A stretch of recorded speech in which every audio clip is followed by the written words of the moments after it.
Oui, la rectrice d'académie faisait 3 séries de reproches au directeur de l'Immaculée Conception. Une première série qui, en gros, touchait à la religion, en lui reprochant de faire un cours trop religieux et pas assez du fait religieux. Un deuxième série de griefs portait sur la liberté pédagogique. Il était reproché au directeur de l'établissement de porter atteinte à la liberté pédagogique des enseignants et d'avoir, pour faire court et être concret, censuré des ouvrages et d'avoir critiqué les programmes de l'éducation nationale, plutôt les manuels, et de ne pas avoir respecté les programmes. Et la troisième série de griefs était plus personnelle. Elle visait à lui reprocher un management violent et brutal. Voilà, ces 3 griefs ont été écartés par le tribunal. C'est très clair. Alors, qu'a décidé le juge et avec quels arguments essentiels? Alors, le juge a décidé d'annuler la décision de sanction de la rectrice d'académie, qui, on s'en souvient, au mois de septembre, avait donc interdit à M. Espesso d'exercer des fonctions de direction d'un établissement privé pendant 3 ans. Cette décision, après avoir été suspendue par une première décision de justice en référé au mois de novembre, a été désormais annulée par le tribunal, c'est-à-dire qu'elle n'existe plus. Rétroactivement, elle est considérée comme n'ayant jamais existé, elle est retirée de l'ordonnancement juridique. Et pour juger dans ce sens, eh bien, le tribunal a tout simplement suivi les moyens que nous faisions valoir. Il y a fait droit, comme on dit, en les jugeant fondés, et il a mécaniquement écarté un à un tous les griefs, à l'exception d'un petit qui subsiste à la fin. Alors, est-ce que vous pouvez les reprendre brièvement un par un, Alors, expliquant très simplement? Oui, pour la religion, en gros, le premier grief, il était reproché à l'établissement de faire délivrer un cours, dixit la décision, qui n'était pas un cours d'enseignement du fait religieux, mais un cours d'enseignement religieux. Alors le distinguo est un peu subtil. En réalité, personne n'est capable aisément de tracer la limite entre l'enseignement du fait religieux et l'enseignement religieux. Il y a même une ancienne directrice des programmes de l'éducation nationale qui se reconnaîtra et qu'on retrouvera aisément, qui a dit qu'il était quasiment impossible de tracer la limite. Elle a dit dans une jolie formule que certes, la croyance et l'article de foi n'étaient pas des faits, mais elle a dit juste après qu'ils n'étaient pas sans lien avec les faits. Pour prendre un exemple catholique, puisque l'Immaculée Conception est un établissement catholique, si vous enseignez le fait religieux catholique de Jésus-Christ, vrai Dieu et vrai homme ressuscité, eh bien, il est évident que les catholiques croient que c'est un fait. Et donc la distinction entre la croyance et le fait, scientifique, historique, est très difficile à établir. En tout cas, le cours a été jugé par le tribunal comme un cours de culture religieuse, un cours d'enseignement du fait religieux, démentant donc le grief et écartant le grief de la rectrice d'académie. La décision est très claire. Elle a relevé que, contrairement à ce qui était reproché par la rectrice d'académie, le cours était optionnel et qu'en tout cas, ce cours était bien un cours de culture religieuse et pas un cours de catéchisme. Très bien. Alors, le point suivant, c'était la question d'organisation d'un événement religieux sur le temps scolaire, je crois. Oui, absolument. C'était le deuxième grief, le deuxième reproche dans ce premier grief religieux, qui était d'organiser une marche de Pau à Lourdes. Nous avions fait valoir que ça n'était pas un pèlerinage, que ça n'était donc pas un événement religieux, mais néanmoins la rectrice retient là une légère faute de l'établissement à cause du fait que les enseignants qui participaient à cette marche n'avaient pas tous reporté leurs cours. Autrement dit, des cours qui auraient dû avoir lieu ce jour-là n'avaient peut-être pas tous été effectivement dispensés par la suite. Mais la rectrice d'académie, le tribunal administratif dit bien que ça a été une faute légère, unique, qui n'était pas une faute grave et qui ne valait sans doute pas une sanction aussi grave et aussi dure qu'une interdiction d'exercice pendant 3 ans. Ça paraît clair. Et le point d'après, je crois, c'est... Alors après, il y avait la liberté pédagogique. Alors là, c'est assez intéressant parce que les griefs ont été écartés par le tribunal selon la même formule, qui est assez claire en droit et qui est assez frappante pour les requérants que nous étions. Le tribunal dit que les faits ne sont pas matériellement établis. Autrement dit, le dossier ne reposait pas sur des faits prouvés.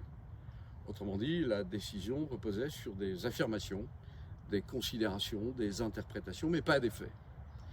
Et là, sur ce point, le tribunal a bien relevé qu'il n'y avait pas eu d'atteinte à la liberté pédagogique des enseignants.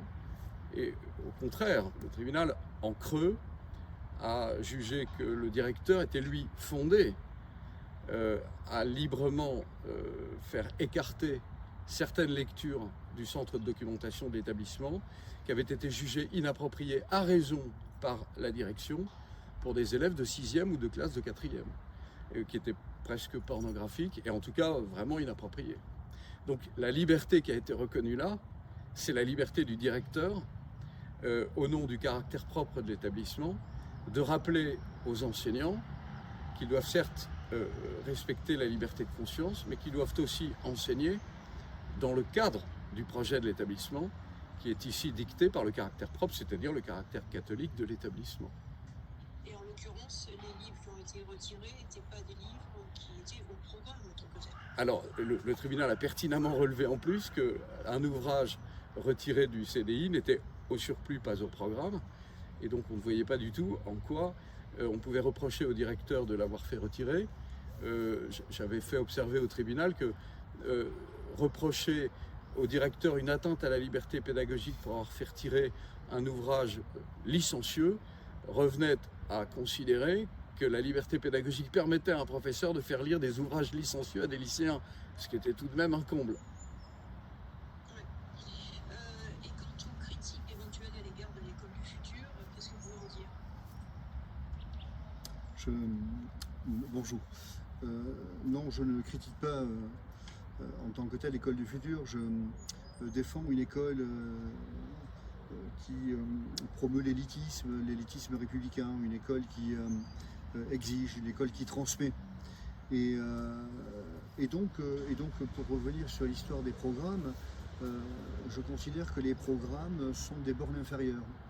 Et nous couvrons évidemment les programmes. Nous avons un contrat avec l'État et nous couvrons les programmes, bien entendu.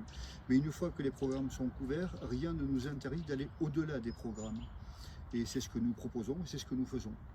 En tout cas, aujourd'hui, je crois que ce sont des catholiques comme nous qui défendent le mieux peut-être l'école de Janzé, une école qui exige, une école qui en fait combat véritablement le tri social, parce que le tri social, nous le combattrons en formant efficacement des élèves qui pourront défendre leur chance, surtout ceux qui n'ont que l'école. Et sur la dimension de la laïcité, qu'est-ce que vous retenez en définitive de l'issue de ce procès? Sur cette affaire de laïcité, je pars du principe que ce que nous devons défendre, c'est une laïcité d'intelligence et non d'abstention. Aujourd'hui, nous voyons que l'école française qui n'aborde plus la question de Dieu est peut-être responsable de certains obscurantismes et de tous les intégrismes qui sévissent. Et je crois qu'affronter la question de Dieu fait partie des missions de l'école. Elle est peut-être même la question la plus essentielle que la raison doit affronter. Quel élève, quel adulte ne s'interroge pas sur la transcendance? Et donc il convient de l'affronter. Je crois que le rapport Régis Debray est une bonne base. Et pour le coup, nous n'avons pas là affaire à un catholique. Mais je crois que ça fait partie des choses que l'école doit faire, comme le rappelait pertinemment la philosophe Simone Weil. C'est une question essentielle et donc nous ici, nous avons pris le parti d'affronter cette question. D'accord, et peut-être un dernier point, on dit actuellement que les établissements privés sous contrat sont pas beaucoup inspectés. Si on prend votre propre cas en définitive dans ces derniers mois ou ces dernières années, est-ce que vous pouvez nous faire une petite illustration des éventuelles inspections que vous avez pu avoir? Alors, en ce qui nous concerne, effectivement, Deux inspecteurs généraux sont venus en 2017 contrôler que l'application de la réforme du collège, d'ailleurs une inspection qui s'est très bien passée. L'inspecteur général Roser n'a fait aucune recommandation. J'ai écopé d'une deuxième inspection, donc 4 ans après, ou pas tout à fait 4 ans après, en 2021, donc avec 5 inspecteurs dont le DAZEN, sur aussi des affaires de laïcité. Je n'ai pas eu de véritable suite, en tout cas aucune sanction bien sûr. Hein. On m'a simplement recommandé de ne plus mettre de notes pour l'instruction religieuse, puisque nous l'abordons comme une matière dans laquelle il faut acquérir des connaissances. C'était évalué, on m'a demandé de ne plus évaluer ce que nous avons fait sur le champ. C'était la seule recommandation que l'on me faisait. Oui, d'ailleurs, effectivement, je crois que ça fera partie des choses qu'il faudra aborder à nouveau. Et puis donc, troisième inspection 3 ans après, en avril 2024, 12 inspecteurs et voilà, qui sont venus donc, dans l'établissement, voilà, donc passer au crible donc, tout ce que nous faisions. Et puis les auditions ont continué 2 mois durant. Puis ensuite, j'ai écopé d'un contrôle de la DGFiP qui a duré un peu plus de 2 mois et demi, qui n'a évidemment débouché le contrôle de la Direction générale des finances publiques. Hein, c'est un contrôle sur le financement et l'utilisation voilà, l'utilisation des fonds publics, qui a montré qu'évidemment il n'y avait aucun détournement de fonds publics dans cet établissement, évidemment. Et puis il y a eu un contrôle, alors peut-être pas directement lié au rectorat, mais un contrôle URSAF du centre de formation que nous avons, du CFA que nous avons dans l'établissement, qui s'est soldé par un crédit en notre faveur de 7 000 € d'ailleurs. Et donc voilà, donc nous sommes réellement très contrôlés. Et en dehors de l'État, je crois que vous avez eu d'autres formes de plaintes, pour en citer qu'une, peut-être celle de SOS, je crois. Alors nous, effectivement, une plainte d'SOS Racisme, alors cela est en marge, hein, mais a été déposée donc effectivement contre moi pour le coup. C'est peut-être l'élément qui m'a le plus blessé dans toute cette affaire, parce que c'est pour moi une priorité que de lutter contre l'antisémitisme. C'est-à-dire dans cet établissement de 2500 élèves, vous voyez, nous sommes dans le parc où je réunis tous les 9 mai, toutes les veilles de 11 novembre, les élèves. Et depuis le 7 octobre, nous invitons la communauté juive de Pau à participer donc, à ces commémorations. Et à l'instar de Peggy et de Julie Zach, c'est pour nous un chemin d'amitié important auquel nous tenons avec la communauté juive de Pau. Et j'ai été réellement blessé. Alors cette plainte a été classée sans suite, donc en quelques semaines, en 5 ou 6 semaines. Donc on peut considérer que vous avez fait quand même l'objet de véritables acharnements dans les contrôles et les procédures. Une persécution. Persécution.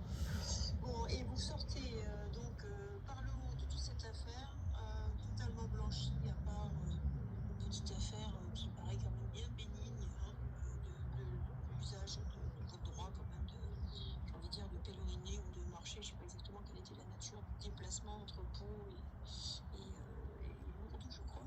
Oui, proposer à des élèves un tel effort sur une journée, vous voyez, il faut couvrir pratiquement une 50aine de kilomètres.